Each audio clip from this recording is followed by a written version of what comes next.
សួស្តីបងប្អូនថ្ងៃនេះខ្ញុំចង់ចែកម្លែករបៀបជ្រក់ទឹកសក់ដល់បងប្អូនហើយសម្រាប់ខែនេះសាប៊ូទឹកសក់ណាខ្ញុំទៅសារឃើញទឹកសក់សាប៊ូមែនតែនហើយតម្លៃក៏ធូរមែនតែនទៀតបងប្អូនហើយដល់ពេលអញ្ចឹងខ្ញុំចង់ចែកម្លែករបៀបជ្រក់ទឹកសក់ទៅបងប្អូនហើយគ្រឿងផ្សំអត់មានអីច្រើនទេបងប្អូនមានតែខ្ទឹមសខ្ទឹមក្រហមម្ទេសហើយបើបងប្អូនអត់ចូលចិត្តម្ទេសទេបងប្អូនមិនបាច់ដាក់ទេបងប្អូនតាមចំណូលចិត្តហើយទឹកសក់បងប្អូនយកមកលាងឲ្យស្អាតហើយយើងដាក់ឲ្យវាឲ្យស្ងួតហើយបិទណាធំយើងពុះជា2អញ្ចឹងដូចក្នុងរូបដែលខ្ញុំបាទហើយបងប្អូនដាក់ឆ្នាំងឲ្យរាងក្តៅទៅដាក់ស្ករក្រហមចូលតិចអញ្ចឹងណាបងប្អូនដាក់មកល្មមមើលតាមលេខតាមទឹកសក់បងប្អូនទៅហើយបន្ទាប់មកពេលវាឡើងជើងក្រង់ទៅបងប្អូន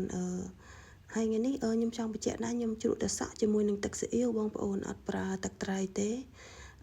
ហើយបងប្អូនកូរស្ករនឹងឲ្យឡើងជើងក្រង់ទៅបងប្អូនចាក់ទឹកស៊ីអ៊ីវចូលទៅណាបងប្អូន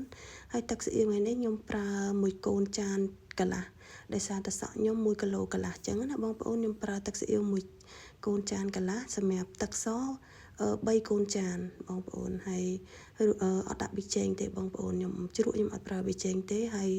សម្រាប់បងប្អូនភ្លក់ទៅថែមថយទៀតណាឲ្យដាក់ខ្ញុំអត់ដាក់អំបិលដាក់អីទេបងប្អូនរសជាតិខ្ញុំគឺយកតែប៉ុណ្្នឹង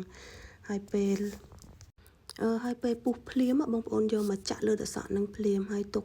ឲ្យត្រជាក់ចាំបងប្អូនក្របឬក៏បងប្អូនទុកមួយយប់ហើយចាំស្រង់វាដាក់ចូលទូទឹកកកណាបងប្អូន